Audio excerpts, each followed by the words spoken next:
إن الحمد لله نحمده ونستعينه ونستغفره ونعوذ بالله من شرور أنفسنا ومن سيئات أعمالنا من يهده الله فلا مضل له ومن يضلل فلا هادي له وأشهد أن لا إله إلا الله وحده لا شريك له وأشهد أن محمدًا عبده ورسوله صلى الله على آله وصحبه ومن تبعهم بإحسان إلى يوم الدين أما بعد. Falenderimet, lavdrimet, adhurimet, hamdi qoftë vetëm Allahut Azza wa Jall, dërsa salavatet dhe selamet të përzemërta i dërgojmë shëmbëllëtyrës tonë Muhammed Mustafa sallallahu alaihi wasallam, familjes së tij, shokëve të tij dhe të gjithë atyre të cilët e ndjekin rrugën e tij deri në ditën e gjykimit. Allah na bëj prej tyre. Amin. Vëllezër të dashur besimtar, pasi që ne ende jemi në kapitullin mbi sadakan, lëmoshën, sot do të shohim një aspekt tjetër sa i përket lëmoshës, e që titullohet Sadakaja, lëmosha e hamallit. Vëllezër të dashur, një nga cilësitë me të cilat sahabët ishin të dalluar dhe me të arritën kënaqësinë e Allahut, a dini kush është? Është se ata i përgjigjeshin thirrjes së Muhamedit alayhis salam me njëherë, me aq sa kishin mundësi. Kjo është rëndësishme përsëris. Cila është cilësia që Allahu i lavdron sahabët kur i thirrte për diçka? Kur i thirrte, ata nuk bënin muhabet, s'bënin fjalë, po bënin vepër. Me njëherë i përgjigjeshin thirrjes. Aq sa mundeshin. Unë mundem kaq amën, i është përgjigj me aq sa ka pas mundësi. Diçka e tillë na mungon sot. Dhe ne duhet të reflektojmë. Ke dëgjuar një projekt, ke dëgjuar diçka, përgjigju bre vllai dashur, përgjigju. Thuaj po, sa mundesh, kërkush nuk kërkon më shumë mundësive. Kështu ishin sahabët dhe fituan shumë. Një prej thirrjeve që i përgjigjeshin sahabët ishte edhe kjo që e shpjegon ky hadith. Ta shohim. An Ebi Mes'ud radiallahu anhu qal. Tregon Ibn Mes'udi, shoku i Muhamedit alayhis salam, duke thënë: Umirna bis sadaka, urdhruam të japim sadaka. Qale kunna nuhamil, dhe ne shkonim, punonim pun krahu, hamallëk.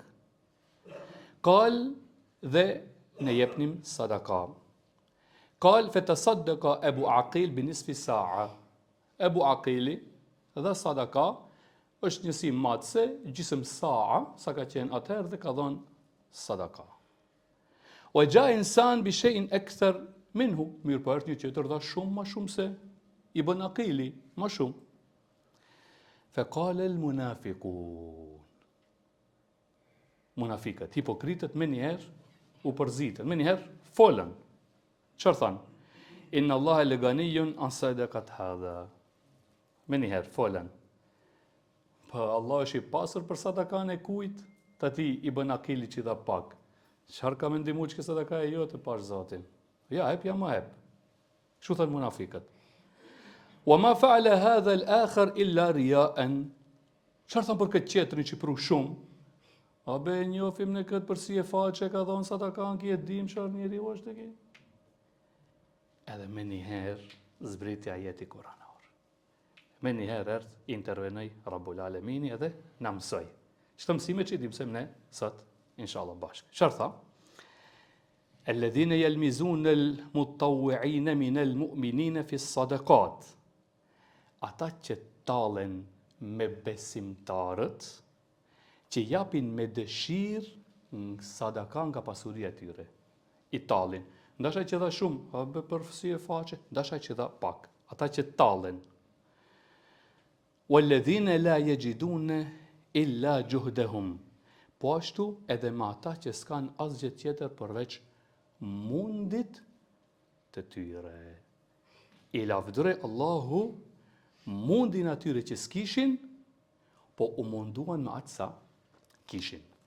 Pra, nga mësimet që ne mund t'i përfitojmë nga ky përshpejtimi sahabëve për përgjigjen që i përgjigjeshin thirrjes së pejgamberit alayhis salam dhe Allahu xhallahu padyshim, çështja e parë që përfitojmë është edhe ajo se pra hadithën e bën të qartë se sahabët kur thirreshin të japin sadaka, edhe s'kishin, kishte varfër prej atyre. A thoni valla s'kina ne? Ja, nuk thoni kështu. Ma gje shkoni punonin hamal, hamalët të ngresht bash punë me dorë, sa fitonte, edhe atë pjesë e shkonte dhe jepte sadaka. Po, qëllimi është se i përgjigjeshte. Gjys frange, 1 frank i përgjigjeshte. Edhe është rreptësisht e ndaluar, pra të përqeshës ashtë që je pak, dhe rreptësisht e ndaluar është që mos t'i përgjigjesh. Po çfarë është mesazhi i kësaj? Përgjigju me atë sa mundesh, ama jo të heqish dorë i tëri. Kjo është mesazhi. Po ashtu hadithi na bën të qartë se Allahu i lartësuar nuk e vlerëson masën në dhënien e sadakave. Kjo është e dyta. Por sa Allahu e vlerëson në sadaka niyetin.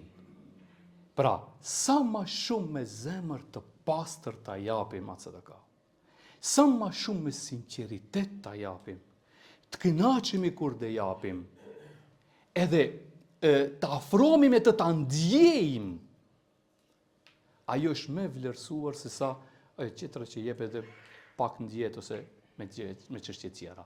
Pra Allahu, hadithi na mëson, edhe ajeti se Allah e vlerëson sadakan e cila jepet me zemër dhe niyet të pastër. Po ashtu hadithi na bën të qartë se në asnjë mënyrë nuk lejohet që ne të ndërhyjmë në niyetet e tjerëve. Aq sa ka dhënë, ne nuk duhet të komentojmë se a ka dhënë pak, a ka dhënë shumë, e ka dhënë për sy e faqe, e ka bë kështu, e ka bë ashtu, kjo është rreptësisht e ndaluar. Po edhe tjetra që është më e rëndësishme, përgjigju qoftë edhe me pak. Përgjigju qoftë edhe me pak. Pra sahabët i përgjigjeshin, madje shkonin, hamal punonin dhe i përgjigjeshin. Lutim Allahun e lartësuar me emrat e tij bukur dhe cilësitë e tija të larta, na mundsoj neve, fëmijëve tonë, ja Allah, mundsoj mbar besimtarë musliman, që të japim sa më shumë sadaka atë sa kemi nga pasuria janë. Amin. Aqulu qawli hadha, astaghfirullaha li wa lakum wa li jamil muslimina min kulli dhanb, fastaghfiruhu wa tubu ilayh, innahu huwa at-tawwabur rahim.